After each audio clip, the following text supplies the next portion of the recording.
Hi పిల్లలు, ఈరోజు మీ ముందుకి ఒక మంచి కథతో వచ్చేసాను. కథ పేరు కుక్క గాడిద. అనగనగనగనగా ఒక బట్టలు ఉతికేవాడి దగ్గర గాడిద కుక్క ఉండేవన్నమాట. కుక్క ఏం చేసేదంటే రోజు మొత్తం మీద పగలు రాత్రి కలిసి యజమాని ఇంటికి కాపలా కాస్తూ ఉండేది. గాడిద మాత్రం బండెడు బట్టలు మూటలు వీపు మీద వేసుకుని మోసుకుంటూ చెరువుకు తీసుకుని వెళ్ళేది. కొంతకాలం అలా గడుస్తున్న కొద్దీ ఇంతవరకు ఒక్క దొంగ కూడా నా ఇంటికి రాలేదు, ఇన్ని రోజులు ఈ కుక్క తిండి కోసం అనవసరంగా చాలా ఖర్చు చేశానని యజమాని తన భార్యతో అన్నాడు. ఈ మాటలు విన్నది కుక్క.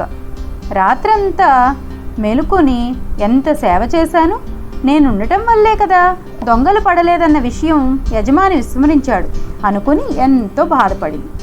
ఆ రోజు నుండి యజమాని భార్య కుక్కకు సరిగ్గా ఆహారం ఇవ్వడం మానేసింది. పాపం ఆ కుక్క పగలంతా ఆహారం కోసం ఊళ్ళో తిరిగి తిరిగి తిరిగి ఏమైనా దొరికితే ఇంత తిని ఓపిక ఉంటే యజమాని ఇంటికి వచ్చేది, లేదంటే ఊళ్ళో ఎక్కడో ఒక చోట ముడుచుకుని పడుకునేది. పాపం కొన్ని రోజులు గడిచాక ఒక అర్ధరాత్రి దొంగ ఒకడు యజమాని ఇంట్లోకి ప్రవేశించాడు. కుక్క దొంగను చూసింది, కానీ మొరగలేదు. నిశ్శబ్దంగా చూస్తూ కూర్చుంది.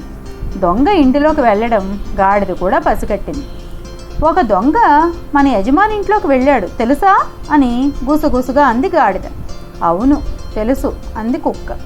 మరి యజమానిని ఎందుకు హెచ్చరించడం లేదు? నా ఇష్టం నిర్లక్ష్యంగా జవాబిచ్చింది. నీ ఇష్ట ప్రకారం నువ్వు నిర్ణయాలు తీసుకోలేవు, యజమాని ఇంటిని కాపాడటం నీ బాధ్యత అని చెప్పింది గాడిద. నోరు మూసుకుని పడుకో, అనవసరమైన సలహాలు ఇవ్వకని కుక్క చాలా కోపంగా చెప్పింది. సరే నువ్వు మొరగకు, నేను గట్టిగా అరిచి యజమాని నిద్ర లేపుతాను, కుక్క కంటే గాడిదే విశ్వాసమైనదని రుజువు చేస్తానని గాడిద గట్టిగా ఆర్డర్ పెట్టింది. లోపల గాఢ నిద్రలో ఉన్న యజమాని ఉలిక్కిపడి నిద్రలేచాడు. బంగారం లాంటి నిద్ర చెడగొట్టినందుకు అతనికి చాలా కోపం వచ్చింది. ఒక దుడ్డుకర్ర తీసుకొచ్చి, ఏం పోయి కాలం నీకు, అర్ధరాత్రి రచ్చ రచ్చ చేస్తున్నావు అంటూ గాడిదని 4 బాది తిరిగి వెళ్ళి నిద్రపోయాడు.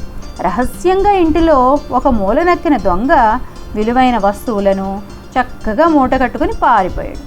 ఆ మర్నాడు ఉదయం నిద్ర లేచిన యజమాని ఇల్లు గుల్లవడం చూసి లబోదిబోమని ఏడవసాగాడు.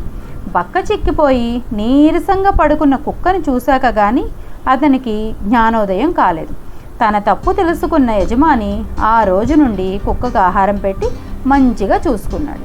అందుకే ఎవరు చేయాల్సిన పని ఆ సమయానుకూలంగా చేసుకుంటూ వెళ్ళిపోవాలన్నమాట. సరే ఫ్రెండ్స్, మీకు ఈ కథ నచ్చిందనుకుంటాను. లైక్ చేయండి, షేర్ చేయండి, సబ్స్క్రైబ్ చేయండి, కామెంట్ కూడా చేయండి.